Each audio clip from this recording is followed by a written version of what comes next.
परोपकारी भक्त।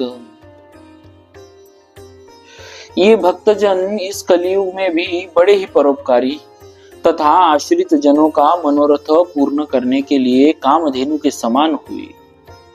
इनके नाम है श्री लक्ष्मण जी, श्री लफरा जी, श्री लड्डू जी, जोधपुर के त्यागी श्री संत जी, श्री सूरज जी, श्री कुंभनदास जी, श्री विमानी जी, श्री खेम वैरागी जी, श्री भावन जी, श्री विरही भरत जी, श्री नफर जी, श्री हरिकेश जी लटेरा, श्री हरिकेश जी लटेरा, श्री हरिदास जी, श्री अयोध्या सरयू तटवासी श्री चक्रपाणी जी, श्री तिलोक सुनार जी, श्री पुखर दी जी, श्री बिज्जुली जी, वनचर श्री हनुमान वंश में उत्पन्न श्री उद्धव जी।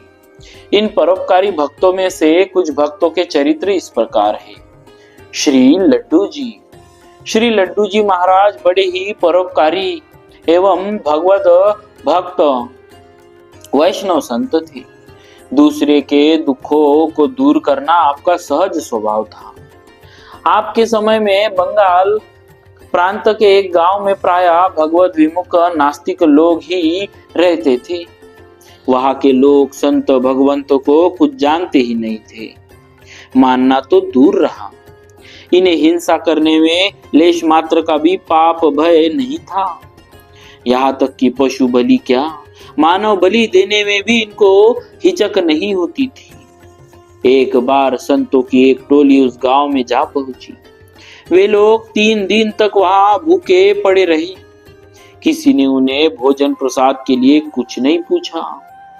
उन संतों ने जब वहां के लोगों की रहनी सहनी श्री लड्डू जी से बताई तो आपने उन्हें वैष्णवता का उपदेश देने का निश्चय किया।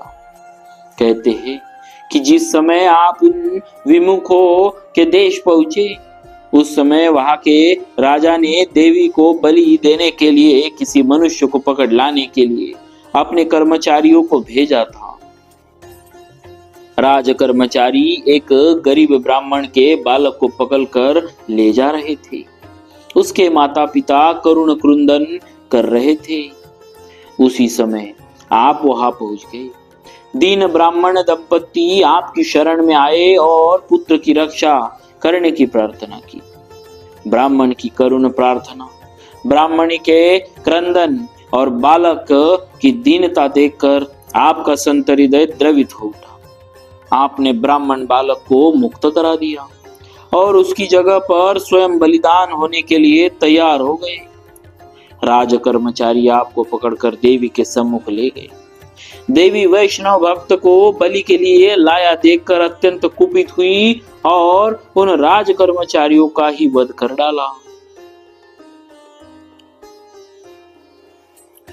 बोलिए भक्तराज श्री लड्डू जी महाराज की जय। भक्तवत्सल भगवान की जय।